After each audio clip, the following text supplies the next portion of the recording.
I believe the Labour Party has the values to do that. It's not in opposition that I want to be, and it's Nicola's desk I want. I want to serve this country as First Minister, and it's Labour values and practice. You can have the desk, you're just not getting the job. Fuck the police coming straight from the underground. A young nigga got it bad 'cause I'm brown.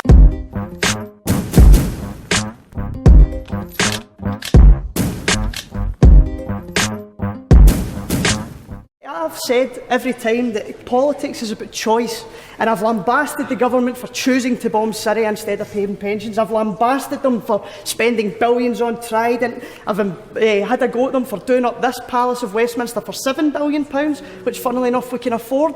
And I understand that sometimes that can get quite dull, you know, when politicians repeat things again and again, but we've now got a new one. We can now also afford to pay up for the Queen's House. We can now find the money to refurbish Buckingham Palace. So my question to the Minister would be this: are we going to be doing up Downing Street anytime soon? Are there any other houses filled with millionaires that need to be done up, that need a lick of paint? Because it's a ridiculous notion that we can afford to fork out money for palaces, literal palaces like this in Buckingham Palace, but we can't pay pensions. It's a joke. I'm laughing because my motherfucking life is a mess, but I've made it. And I wouldn't trade it, cause I stay faded. Fucking all the bitches till it look like we related. He hasn't repeated his allegations against civil servants or sleaze in government. Can I remind him what sleaze actually is?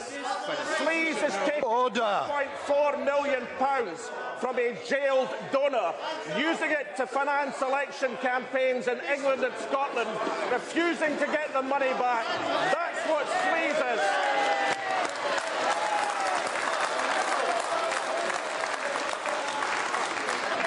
Christmas.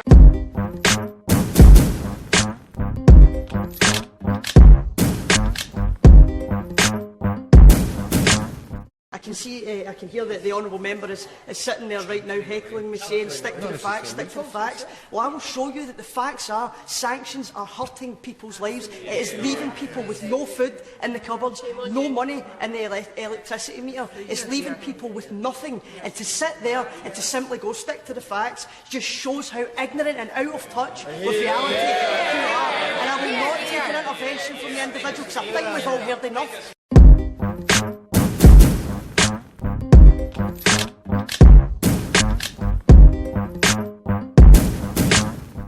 Is there any possibility of any sort of deal between you and David Cameron if the Tories are just a little bit short of an overall majority?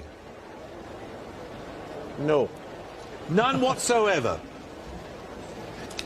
Correct. If David Cameron offered you full fiscal autonomy, in other words, control over taxes in Scotland, you would still say no? He won't. You're guessing. No, I'm not.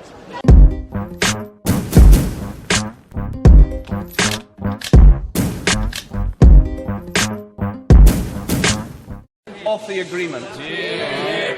Prime Minister. Said to the right honourable gentleman yesterday and to others asking me questions on the timetable yesterday, we will trigger Article 50 by the end of March. There will be an opportunity for further discussions with the devolved administrations over that period. But when the right honourable gentleman looks at the issue of membership of the European Union and his view of Scotland not being a member of the United Kingdom, I say this to him. He is comparing membership of an organisation that we've been a member of for 40 years with our country. We have been one country for over 300 years. We have fought together, we've worked together, we've achieved together. And constitutional game playing must not be allowed to break the deep bonds of our shared history and our future together.